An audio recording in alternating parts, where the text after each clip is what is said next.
Arestado ang isang high-value individual sa isinagawang bypass operation ng Narbacan Municipal Police Station at iba pang unit ng pulisya sa Barangay Turud, Narbacan, Ilocos Sur.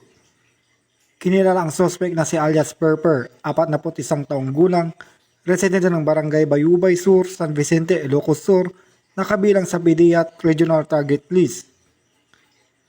Na-recover mula sa suspect ang dalawang sachet na hinihalang shabu na tumitimbang ng mahigit 1.5 gramo na may kabuuang halaga na tinatayang 11,130 pesos. Bukod dito, nasansam din ang bypass money, isang live ammunition ng caliber .45, black straw, lighter at isang sling bag. Dinala ang suspect sa Narbacan Municipal Police Station para sa kaukulang dokumentasyon matapos isa ilalim sa medikal na pagsusuri.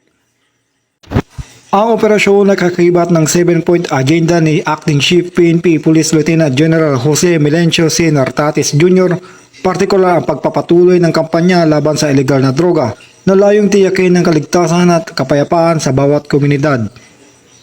Mula dito sa Ilocos Region, ako ang iyong PNN Correspondent, Police Master Sergeant Marvin J. Romero, alagad ng batas, taga-taguyod ng Balitang Pulis.